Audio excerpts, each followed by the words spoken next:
And I'm PB. So today, Daddy. Yep, Daddy. So today, we have 7 tips to have a safe VR experience. Yep, 7 tips, 7 different tips. We have spent about 2 months playing the Oculus Quest 2. 2 months. Yeah, 2 months. Yep, on the Oculus Quest 2, and a lot of people have asked us, and so we want to share some tips for you.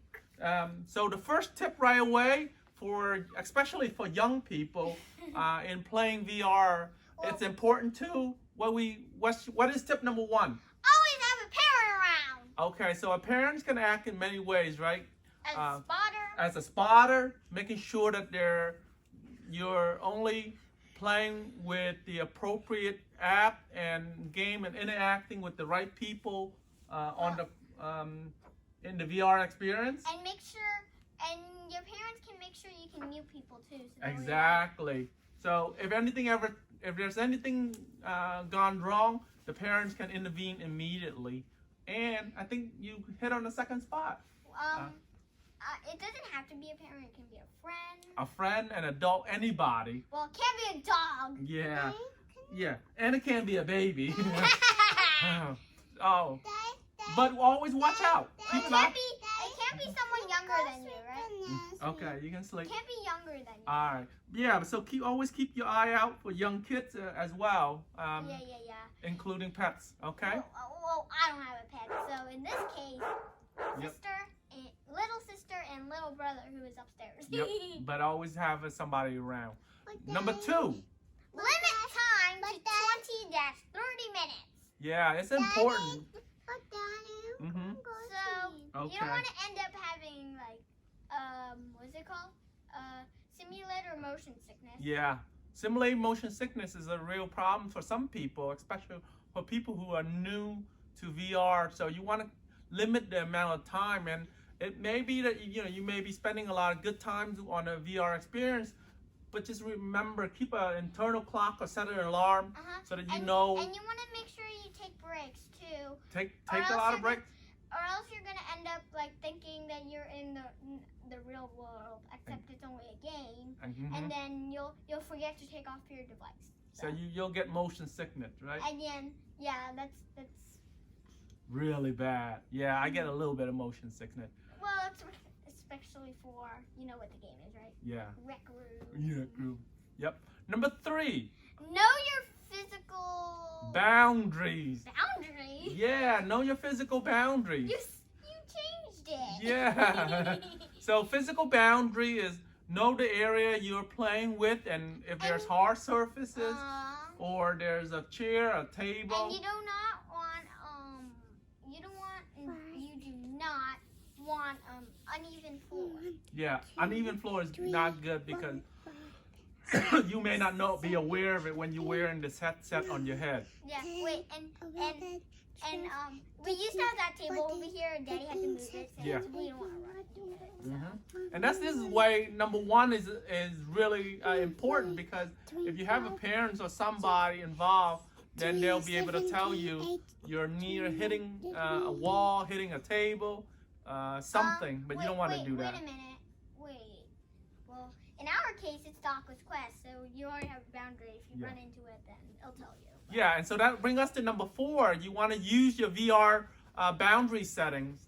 In the Oculus Quest, there's a way to be able to set these boundaries so that when you are near it or you're passing it, it'll start beeping, and at least that will help It'll have an alarm, or it'll start to show up. It'll be red, whatever. Yeah, it's some have those things, because you can be really immersed in your experience and then forget that there's those things that are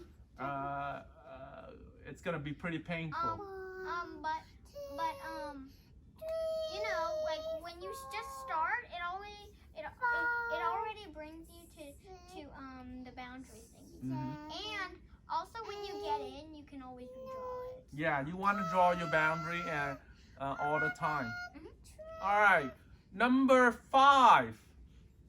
Learn about the health precautions. Yep, learn about the health precautions. Some people don't interact well with VR. And you also need to like if you have like if you're pregnant or something, if you're a mom. Yeah, if you're pregnant, you should really be playing VR. Well, or we don't know yet. We don't know what long-term impact it will cause, but right? Daddy, we don't have to worry about the pregnant thing. Yeah, we're little kids. Yeah, but if you're little kids, Daddy is yeah. a daddy, not a mommy. But well,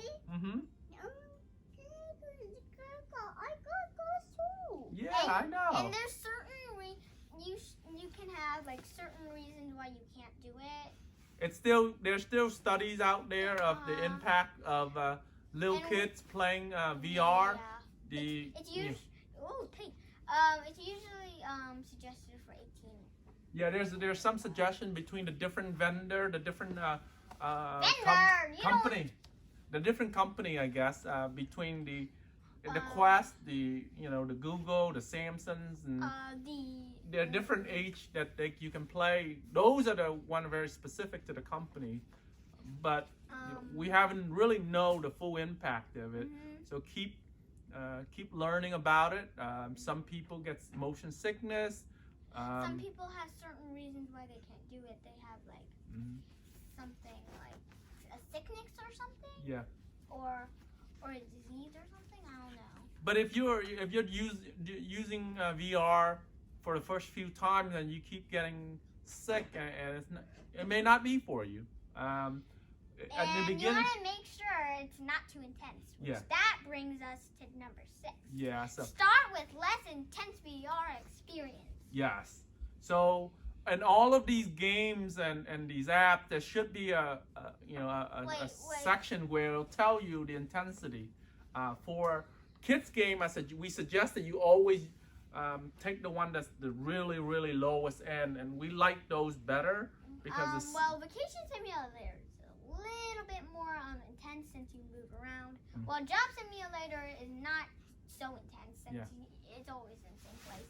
You can always walk around yourself, but you don't walk around you can't move around like in the game itself. Exactly, it's not an open VR experience, and certain games is very good for when we're just starting. And I really felt like Epic Roller Coasters was like super intense. Games like Epic Roller Coaster, where you see this all up and down and the movement. I felt like that was too much. It wasn't too intense for me. I thought it was really intense. Yeah, and if you have younger children, try to keep those games, just the games that are less intense and much more, and it'll be much more enjoyable for everyone too. Once your children or you get older, then you can start playing a little bit more intense, but not too intense. Yeah. So I keep you kids on very, very non-intense. But Daddy gets to play more intense. Yeah. Daddy All right. And we can't play super hard. Well, pay attention to those ratings, right? Like when they're shooting games, you have to make sure that your parents try it out first. 7, 8. And the number 7.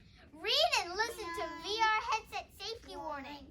All right. So if there's read those warning labels. Well, usually you can't listen to them, but 9. Yeah. The games that we've downloaded, we can't listen to them. Yeah, but they offer certain warnings of this game may be impacting you a little differently than to another person. Keep that in mind. Read those headset warnings. Pay attention to it. Different games have different warnings. Exactly. All right. So those are our 7 tips for you to have a great gaming experience and a safe gaming experience, especially when you have younger children around.